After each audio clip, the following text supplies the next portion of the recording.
किसान साथियों नमस्कार, आपका स्वागत है हमारे YouTube चैनल खेती दुनिया में। मैं आपका दोस्त अनुज सांगवान। किसान साथियों, आज जैसे कि हम अपनी खेती कर रहे हैं उसमें हमें फर्टिलाइज़र की बेहद ज़रूरत होती है और फर्टिलाइज़र में यारा ना हो तो ऐसा कुछ ना हो। तो यारा एक ऐसा फर्टिलाइज़र जो हमारे हर किसान की सबसे पहली पसंद बन चुका है। तो यारा के फर्टिलाइज़र के बारे में आज पूरी जानकारी आज आपको रूबरू कराएंगे, स्पष्ट करेंगे।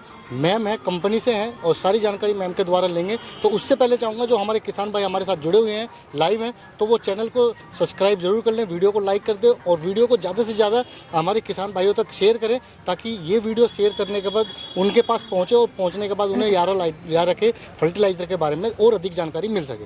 तो शुरुआत कर लेते हैं वीडियो का। और तो सबसे पहले जो किसान भाई लाइव देख रहे हैं आपको हमारे चैनल के माध्यम से, मैं चाहूँगा अपना एक छोटा सा परिचय और कंपनी का एक छोटा सा परिचय आपने दें। मेरा नाम नेहा खंडवाल है और मैं यारा कंपनी में अभी मेरा 6-7 महीने हुए हैं मुझे। मैं इसमें एज एन एरिया एग्रोनॉमिस्ट यहाँ पे जॉब कर रही हूँ। यारा कंपनी हमारी 1905 की हमारी कंपनी है। ये तब से हमारे पूरे ऑल ओवर इंडिया में हमारा काम कर रही है, लेकिन भारत में हमारी 2016-17 से काम कर रही है। मोस्टली जो हमारा एरिया जो वर्किंग है यारा का, वो यूपी हो गया, महाराष्ट्र हो गया, और हमारे साउथ इंडियन पार्ट से बिहार है, झारखंड है, छत्तीसगढ़ है, इन जगहों पे काम कर रही है।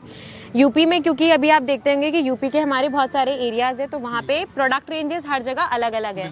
तो अभी हम क्योंकि जहाँ पे हमने ये प्रोडक्ट्स जो लगाए हैं वो मोस्टली हमारे यूपी के अकॉर्डिंग जो हम जहाँ चल रहे हैं हम वही प्रोडक्ट यहाँ पे शो करते हैं। तो मैं चाहूँगा कि आप स्पष्ट करें नंबर 1 से कि जो आपका फर्टिलाइजर है इसे कैसे इस्तेमाल कर सकते हैं और क्या है ये? जो पहला हमारा खाद है इसका नाम है यारा मिला कॉम्प्लेक्स। यारा मिला कॉम्प्लेक्स, ये कॉम्प्लेक्स खाद आपकी जैसे हम लोग एनपीके खाद बोलते हैं, ये भी एनपीके खाद है, लेकिन ये बाकी एनपीके खाद से थोड़ी अलग है, जिसलिए हम बोलते हैं कि आप इसको लगाएंगे तो इससे बेनिफिट मिलेगा।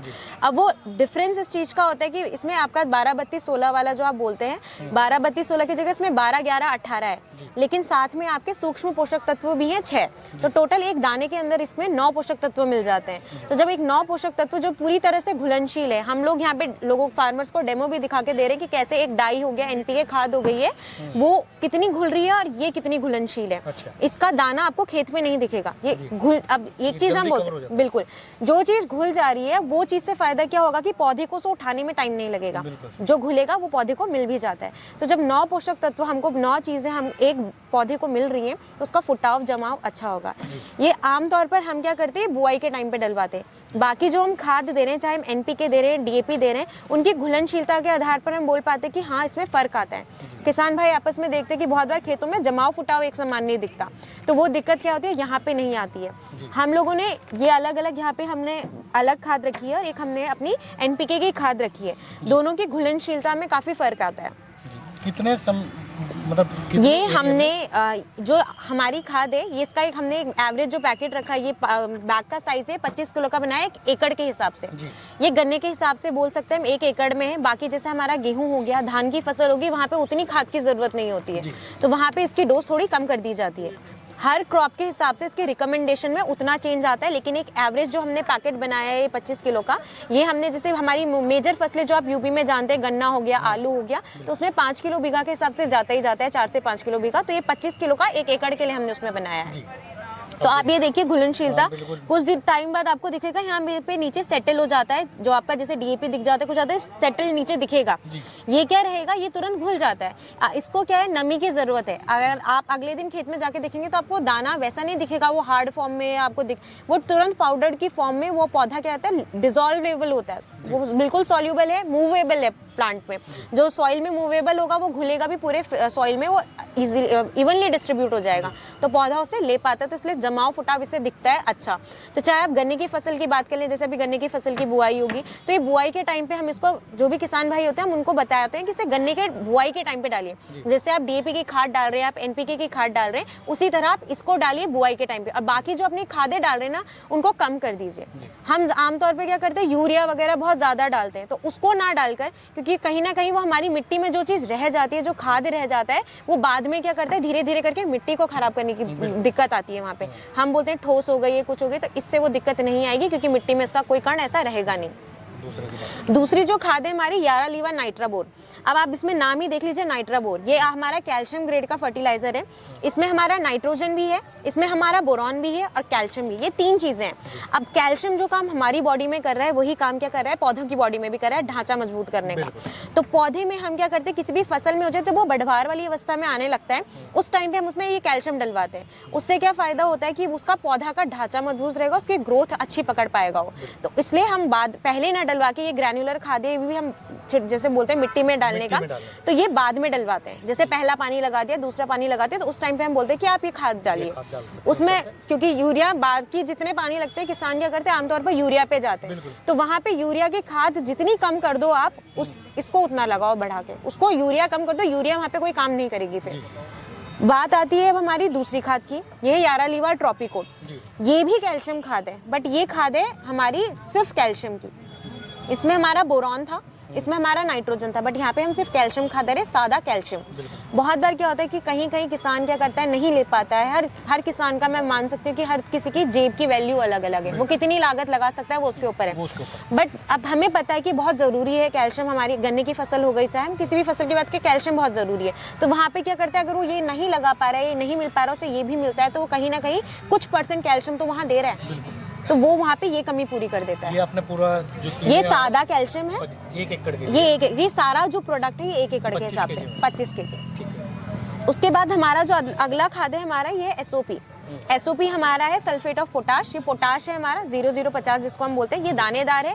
ये भी हम क्या करते हैं पोटाश जैसे हम करते हैं गन्ने की बुआई के टाइम पे भी डालते हैं। कुछ किसान भाई DAP से बुआई करते हैं, वहां पे हम बोलते हैं कि अगर आप DAP से बुआई करें तो साथ में पोटाश जरूर डालें, क्योंकि अगर NPK से डाल रहे हैं तो फिर भी कुछ % पोटाश जा रहा है, लेकिन DAP से कोई पोटाश नहीं जा रहा है, वहाँ पे कमी रह जाती है। तो वहाँ पे हम बोलते हैं आप पोटाश लगाइए, पोटाश उसकी पूर्ति करें इसमें। और एक हमारा जो MOP, हम आमतौर पर जो पोटाश लेके आते हैं लाल पोटाश बोलते हैं जिसको, दोनों में फर्क ये होता है इसकी क्वालिटी में उसकी क्वालिटी। MOP में हमारा वो म्यूरेट ऑफ पोटाश, उसमें क्लोरीन होता है यानी नमक होता है। वो ज्यादा टाइम तक जब हम खेत में किसी खेत में इस्तेमाल करते हैं तो वो खेत का खारापन बढ़ाने लगता है। वही चीज इसमें क्या है, इसमें क्लोरीन नहीं है, ये क्लोरीन फ्री है। उल्टा इसमें आपको सल्फर जरूर मिलेगा। सल्फर क्या करता है, कहीं ना कहीं जो किसान सल्फर लगा रहा है वो ये चीज सोच के लगाता है कि कहीं ना कहीं फफूंदनाशक का काम कर रहा है, इसलिए वो सल्फर लगा रहा है वहाँ पे। तो वहाँ पे उसे पोटाश के साथ में वहाँ पे वो सल्फर भी मिल रहा है। तो ये 0050 उस चीज के लिए है। अब बात कर लेते हैं हमारी जितने भी आपको ये बॉटल्स में, ये सारे लिक्विड हमारे फोलियर प्रोडक्ट्स हैं, ये हम स्प्रे के लिए जाते हैं। ये प्रोकोट जिंक होगी, पहले ये जिंक की बात कर लेते हैं। जिंक है हमारे लगभग 40% जिंक है हमारी, कोई भी जिंक हमारे इतनी % में नहीं जाता है। दूसरी चीज एक और हमारी क्वालिटी है, जितना हमारा ये फोलियर बीटा रेंज हमारी आती है, इन सब के साथ में आमतौर पर क्या करते हैं जब हम कोई भी फोलियर प्रोडक्ट लेके जाते हैं उसके साथ किसान क्या करते हैं, या तो स्टिकर या स्प्रेडर लेके जाते हैं कि वो उसमें चिपका भी रहे और फैले भी। लेकिन इसमें हमारे जो प्रोडक्ट्स है इसमें किसी में आपको स्टिकर स्प्रेडर डालने की जरूरत नहीं, क्योंकि ये हमारा जो इनका कॉन्स्टिट्यूएंट जो बनाया गया है इस तरीके से बनाया गया है कि इसमें स्टिकर स्प्रेडर ये पहले से ही है, वो चिपकेगा भी, वो फैलेगा भी। उससे फायदा क्या चीज का मिलेगा कि अगर बारिश आ जाती है तो वो चीज धुलेगी नहीं। ऐसा नहीं हो कि हमने सोचा हमने स्प्रे करवाया और बारिश हो गई तो वो धुल गई, नहीं धुलेगी। जिंक जो है हमारा ये लगभग हमारा 90-60 दिन तक ये पूरा काम करता है, अच्छे से काम करता है फसल में। इसका ऐसा नहीं होगा कि उड़ जाएगा खत्म हो जाएगा, नहीं, ये अच्छा अपना पूरा काम करेगा। अब कोई भी चीज पत्ते के थ्रू जा रही है तो ना उसका मिट्टी में रहने का कोई चांस है, और पौधे को जितनी की जरूरत है वो पूरा ले पाएगा। जिंक का स्प्रे अभी इस टाइम पे अगर हम बात करें तो अभी हम गेहूं में हो गया, ठीक है, गेहूं में हमारे बहुत सारे हमारी वीटा रेंज है, हम उस पे जा रहे हैं अभी, क्योंकि उसका हम फोलियर पे तब जाते हैं जब पौधे का एक साइज हो जाता है जहाँ पे हम दाना बिखेर नहीं सकते, वहाँ पे हम स्प्रे पे जाते हैं। आमतौर पर भी बहुत जगह ये चलन नहीं है कि कहीं पे सिर्फ दाने को पसंद कर रहा है कि किसान की सिर्फ दाने में खाद चाहिए, कहीं पे सिर्फ लिक्विड में जा रहा है। तो एक ये अभी ट्रेंड थोड़ा वो समझने का अभी थोड़ा टाइम धीरे धीरे किसान लेंगे, उसको जब सीखेंगे। तो ये जिंक हमारा क्या करता है, पौधे को हरा भरा भी रखता है। हम बोलते हैं मिट्टी में जो पोषण है उसको उठाने का काम भी करता है जिंक। तो जो पत्ता हम देखते हैं कि पत्ते में हरापन, अगर देखें हम कोई आपका फसल दिख रहा है, फसल में पीलापन दिखता है, कहीं पर हमें लगता है कि हाँ इतना नहीं, और हमें इतना पता है कि ना इसमें नाइट्रोजन की कमी आ रही है, ना मिट्टी में कोई ऐसा करने कि आपको मिट्टी में हम बोलते हैं आमतौर पर कहीं दीमक वगैरह हो, जड़ खराब हो गई हो तो पीलापन आ रहा हो। जब ऐसा कुछ नहीं है, आप इसको डालेंगे तो उसमें चमक आ जाती है। जो हम पत्ता बोलते हैं झंडा पत्ती, वो भी स्वस्थ पूरी खुल जाती है, अच्छे से पत्ता खुल जाता है इसे डाल के। उसी का फॉर्मुलेशन है दूसरा हमारा प्रोकोट जिंक। ये प्रोकोट जिंक इसलिए बनाया है, प्रोकोट मतलब इसको आप यूरिया के ऊपर कोट करके डाल सकते हैं अगर आप स्प्रे नहीं करना चाहते। हमको जिंक की पूर्ति करनी है, वो जिंक हम यूरिया पे कोट करके डाल सकते हैं। इसको आप यूरिया पे कोट कीजिए और तब आप डाल सकते हैं। तो ये हमने दोनों रेंज बनाए कि जिस तरीके से जिस जगह जगह का ट्रेंड होगा, किसान जिस तरीके से डालना अपने लिए सहूलियत समझ रहा है, ये अपनी सहूलियत के अनुसार उसे कन्वर्ट कर ले। तो ये 1 लीटर में आते हैं पूरा? ये हमारा हर रेंज, हमारा 250 ml में भी आता है, ये हमारा 500 ml में भी आता है, 1 लीटर में भी आता है। जो इसकी रिकमेंडेशन होती है वो 250 ml होती है। अगर मैं गन्ने की बात करूँ, धान की बात करूँ, हमारी जिंक की 1 एकड़ की रिकमेंडेशन 250 ml है। अब किसान के पास ज्यादा होगा तो अब 1 लीटर के हिसाब से भी ले जा सकता है, लेकिन एक मिनिमम रेंज जो 1 एकड़ वाली है वो 250 है। तो हमने एक मिनिमम रेंज वाला प्रोडक्ट भी बना के रखा है, ठीक है। बढ़िया आपने जी। उसके बाद आती है बात बोरॉन की। बोरॉन हम अभी अगर इस कंडीशन की बात करें तो बोरॉन हमारा क्या काम करता है, फूल से वो फल बनाने का। हम बहुत बार देखते हैं दिक्कत कि फूल बन के झड़ जाता है, बहुत पौधों में देखते हैं, या प्रॉपर फलों का विकास नहीं हो पाता। वो भी कहीं ना कहीं हम बोलते हैं फर्टिलाइजेशन होता है, परपरागण की क्रिया, वो काम भी बोरॉन वहाँ पे क्या करता है, मदद करता है। चाहे आपकी कोई भी फल वाली सब्जियां हो गई, या आपकी गेहूं हो गया, धान हो गया, गन्ना हो गया, हर जगह में बोरॉन का अपना एक काम होता है। तो वहाँ पे हम क्या करते हैं, बोरॉन का स्प्रे बोलते हैं। अभी जैसे गेहूं में बात करें तो गेहूं में हम देखते हैं धूप तेज हो रही है, धूप तेज हो रही, तो पिछली बार भी धूप तेज हुई थी तो उससे क्या दिक्कत आई थी, दाना पतला रह गया था, वो नहीं फूल नहीं पाया, अपना साइज नहीं ले पाया। अब ये चीज अगर वहाँ पे बोरॉन होता तो बोरॉन क्या करता, उसको अपना साइज अटेन करने में हेल्प करता। अब वो बोरॉन डालना कब होता है, डालना तब होता है जब हमारी बालियां गाभे के अंदर होती है, जब पौधा गाभी में रहे जिस टाइम पे, उस टाइम पे बोरॉन का हम स्प्रे करवाते हैं 200 ml प्रति एकड़ के हिसाब से। तो तब वो क्या होता है, वो एक अपना काम जो उसके टाइम जितना उसने, धूप क्या करती है, किसी भी प्रोसेस को तेजी से कर देती है। जिस काम को करने के लिए अगर वो दाना से अपना जो फूल से दाना बनने की क्रिया में अगर 15 दिन का टाइम लगना था, तेज धूप ने क्या किया, उसको जल्दी कर दिया। हमको 5 दिन में ही पूरा कर दिया, तो उससे उसको उतना टाइम नहीं मिला बनने का, तो उससे क्या होगा, वो कहीं ना कहीं कमी रह जाएगी उसमें। तो वो दिक्कत ये नहीं होने देगा, वो उसका टाइम पूरा लेगा उसको, चाहे धूप कितनी भी पड़ जाए। उसके बाद आती है स्टॉपिट की बात, 11 बीटा स्टॉपिट। ये है हमारा कैल्शियम रेंज स्प्रे का। कैल्शियम ये आता है, मोस्टली हम इसे डलवाते हैं क्योंकि कैल्शियम इसका है, जैसे हमारी सब्जियां हो गई जो हम बार बार तोड़े, मिर्ची हो गई, हमारे हो गए टमाटर हो गया, हमारी शिमला, हम फ्रेंच बीन वगैरह बोते हैं, तो जो भी सब्जियां हो गई जिनसे हम बार बार तोड़ाई ले रहे हैं, वहाँ पे हम इसका स्प्रे बोलते हैं। ये क्या करता है, अगर हम इसका स्प्रे 6 से 8 दिन पहले, मान लीजिए मिर्ची हमने तोड़नी है, पहली तोड़ाई करनी है, पहली पिकिंग करनी है, उससे 6 से 8 दिन पहले हम इसका एक स्प्रे करवा दें, तो अगली बार जो हमारी फसल आएगी उसके लिए भी पौधे में उतनी ही ताकत होगी, जितनी ताकत से, जितनी एनर्जी उसने पहली बार अपनी फसल निकाली है, कम हो जाती है, वो उसको रिटेन कर लेता है, तो ताकि अगली फसल भी उतनी ही अच्छी आए उसमें। ये स्टॉपिट का काम हुआ। अब बात आती है सैनिफॉस की। ये है हमारा लिक्विड डीएपी। हम बोलते हैं इसको लिक्विड डीएपी क्योंकि लिक्विड फॉर्म में हमने फास्फोरस अवेलेबल करवाया। बहुत बार हम क्या करते हैं कि हमको लगता है कि यहाँ पे फास्फोरस की जरूरत थी, लेकिन पौधा भी स्टेज में आ गया कि हम डीएपी नहीं डाल सकते। आमतौर पर हम देखते हैं कि डीएपी का दाना अगर किसी पत्ते पे रह जाता है तो वो जला देता है, क्योंकि काफी देर तक वो घुलता नहीं है जल्दी से, तो वो दिक्कत ना हो इसलिए हमने ये प्रोडक्ट बनाया।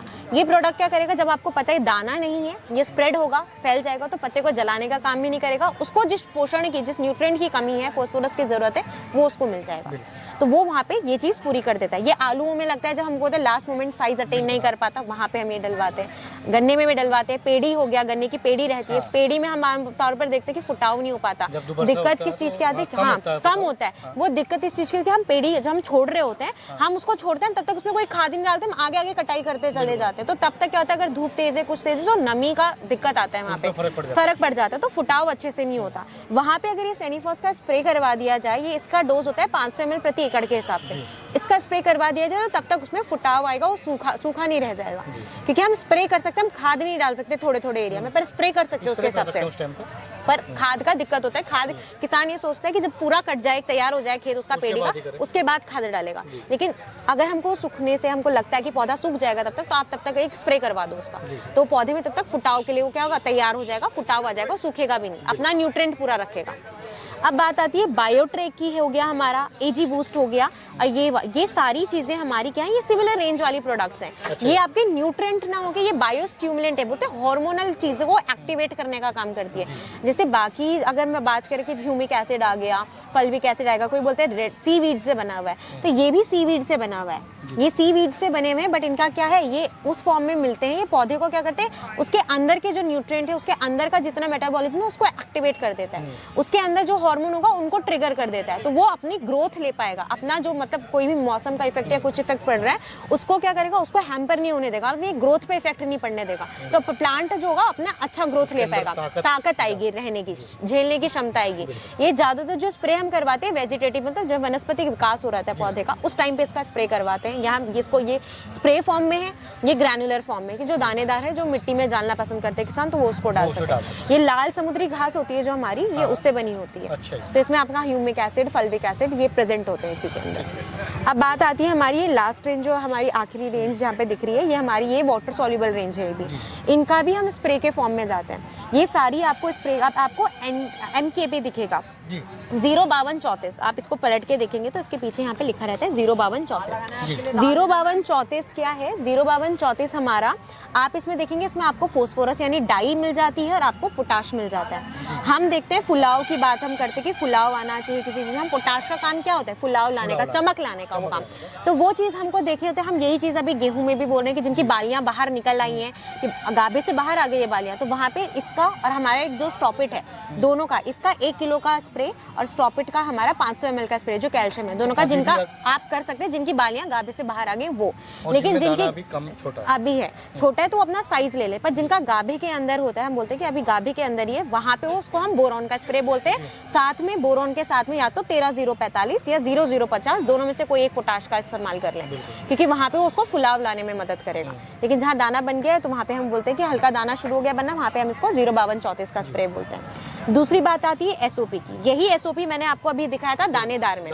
अब दानेदार की जगह हमको जहाँ पे स्प्रे की जरूरत है, दानेदार हम नहीं डालना चाहते, हम हमको पता है स्प्रे काम करेगा, स्प्रे पे जाते हैं, तो वहाँ पे 1 किलो की पैकेजिंग में भी ये हमको सॉल्यूबल, वाटर सॉल्यूबल हमारा स्प्रे फॉर्म में है कि आप इसको पानी में घुल के इसका स्प्रे कर लो आप। सेम चीज हमारा है 18-18-18 और 19-19-19, ये आपका NPK है, ये आपका वाटर सॉल्युबल फॉर्म में। आप इसका भी स्प्रे करवा सकते हैं, क्योंकि किसान भाई पसंद करते हैं लास्ट में आखिरी बारी में कि वो एक बार स्प्रे करवा ले अगर उनको जरूरत लगे तो। बाकी हमारा क्रिस्टा के, ये मैंने आपको बताया 13045 जो हमारा है वो है। तो ये सारी चीजें हमारी प्रोडक्ट्स की रेंज थी।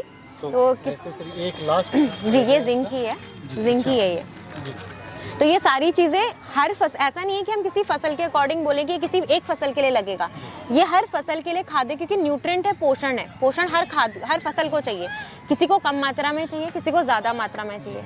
किसानों को अभी जो हमको मेजर चीजें जो सीखने की जरूरत है, वो ये जरूरत है कि हमको किस फसल को कितनी खाद देनी है, कब देनी है, समय और उसकी मात्रा बहुत जरूरी है। बिना इसकी समय और मात्रा की हमको क्या है, आमतौर पर हमको पता नहीं चलता कि क्या है। हम लोग क्या करते हैं, यारा कंपनी जो है, हम लोग कहीं भी जाते हैं, हम अपना प्रोडक्ट ना बता के पहले हम बात करते हैं आपके फसल के पोषण प्रबंधन की।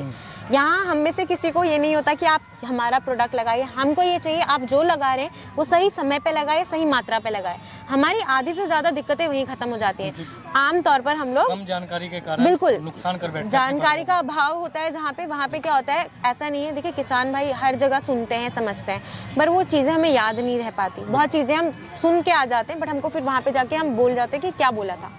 वहाँ पे अब कोई भी हम लोग आते हैं, हम लोग आप लोगों को ये पूरा एक हम लोग क्रॉप प्लान रखते हैं, इसको हम क्रॉप प्लान बोलते हैं हर फसल की जन्म पत्री है एक तरीके से, कि बुआई से लेकर आपने उसकी कटाई तक, पूरा हार्वेस्टिंग तक की बात करते हैं कि आपको किस टाइम पे कौन सी खाद देनी चाहिए, कितनी मात्रा में देनी चाहिए। एक और चीज़ आप देखेंगे, यहाँ पे हमारे अपने प्रोडक्ट तो हैं, लेकिन साथ में वो प्रोडक्ट भी हैं जो हम नहीं बनाते हैं, लेकिन हमने उसकी मात्रा दी हुई है, क्योंकि हमें पता है कि किसान वो लगा रहा है, तो आपको मात्रा पता होनी चाहिए और ये भी पता होना चाहिए आप कब लगा रहे हैं। अगर वही चीज़ आप आगे पीछे लगा लेंगे तो खाद से वो आपको वहाँ पे असर, खाद नुकसान नहीं देगी वहाँ पे, लेकिन वो आपको अच्छा असर भी नहीं देगी। आप सोच रहे हैं कि इससे कोई फायदा मिल जाएगा, तो वहाँ पे आप अपनी आमदनी, एक पैसा लगा रहे हैं वहाँ पे, तो वो बर्बाद ना जाए। आप जितना पैसा लगा रहे हैं उसका हर चीज़ की एक वैल्यू है, वो वैल्यू नुकसान में ना जाए, उसकी आमदनी भी बढ़े और नुकसान भी ना हो। जितना प्लेट में है उतना ही खाए, बिल्कुल, उससे ज्यादा लेंगे तो वो हमारे डाइजेस्टेबल नहीं है वो चीजें। तो वो चीजें कि तरीका है कि आप उस तरीके से लगाओ। बाकी हम लोग 24/7 सब अवेलेबल रहते हैं। इसके पीछे एक हमारा टोल फ्री नंबर हम हमेशा देते हैं, हर जगह जाते हैं। ये जिस गांव में किसान होगा, जिस जगह का होगा, उनको सिर्फ इसमें कॉल करना है, वो पूछ सकते हैं कि हम इस गांव से बात कर रहे हैं। ये नंबर डायरेक्टली उस पर्टिकुलर गांव में जो एग्जीक्यूटिव हमारे काम करेंगे उनसे, एक एग्रोनॉमिस्ट होंगे उनसे, उनकी तुरंत बातचीत करवा दी जाएगी। उनकी जो समस्या है उसका समाधान दिया जाएगा। तो अभी हर क्षेत्र में आपके अपने ये हम यूपी की बात करें तो ज़्यादातर एरिया में हम काम कर रहे हैं। हम अगर इंडिया में भी देखें तो हम मैक्सिमम एरिया हम कवर कर रहे हैं। जिन एरिया में हम लोग नहीं भी होंगे ऐसा नहीं, हम बताएंगे नहीं। जहाँ से एक्सपर्ट्स होते हैं, कुछ हम लोग होते हैं, कुछ हमसे सीनियर होते हैं, लेकिन ऐसा है कि जो किसान हमसे कांटेक्ट करता है उसको फुल नॉलेज देने की, फुल जानकारी देने की हम पूरी कोशिश करते हैं। ऐसा नहीं होगा कि खाली कभी वो नहीं रहेगा कि नहीं मिला जवाब। बहुत बहुत धन्यवाद मैम, बहुत अच्छी जानकारी आपने हमारे किसान भाइयों को कराई। तो किसान साथियों, वैसे तो आपका यारा पे भरोसा पुराने समय से चलता ही आ रहा है, काफ़ी पुरानी कंपनी है और यारा के फर्टिलाइज़र की बात करें तो और फर्टिलाइज़र की अपेक्षा बहुत बेहतर फर्टिलाइज़र माने गए हैं जिन्हें आप यूज भी करते हैं। तो अभी आपको मैम ने पूरा हर फर्टिलाइज़र के बारे में बताया और सबसे सच्ची बात क्या रही कि अगर ये इन्होंने बताया, आपको दिखाया भी पंपलेट में कि अगर आप इस यारा के प्रोडक्ट यूज कर रहे हैं उसमें कितनी मात्रा लगेगी और अगर बहुत सारे किसान हैं जो अदर प्रोडक्ट भी यूज कर रहे हैं उसकी कितनी मात्रा लगेगी। ये नहीं कि आप यारा की प्रोडक्ट आप खरीदें तो ही आप यारा के साथ जुड़ सकते हैं। यारा से आप सारी जानकारी अरेंज कर सकते हैं, ले सकते हैं, कितनी समय में आपको कहाँ कौन सी फसल में कितना फर्टिलाइज़र लगाना है। तो सारी जानकारी आपको मैम ने कराई, बहुत अच्छी जानकारी लगी और साथ में उन्होंने आपको एक टोल फ्री नंबर दिया। टोल फ्री नंबर पे आप अधिक जानकारी ले सकते हैं। फ़ोन करें, आपको अपने एरिया का कोई भी नंबर मिल जाएगा, उस नंबर से आपको जानकारी दे दी जाएगी। तो वीडियो कैसी लगी किसान साथियों वो पता चलेगा आपके लाइक से।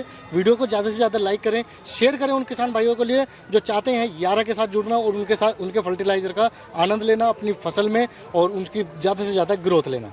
तो ज़्यादा से ज़्यादा शेयर करें और चैनल को सब्सक्राइब जरूर कर लें। जिन किसान भाइयों ने अभी तक चैनल को सब्सक्राइब नहीं करा है, बेल का आइकन वाला बटन जरूर दबाएं ताकि आने वाली वीडियो की जानकारी आपको मिलती रहे। तो मिलते हैं आपको एक नई वीडियो में नई जानकारी के साथ। जब तक के लिए सभी किसान साथियों को नमस्कार, जय हिंद।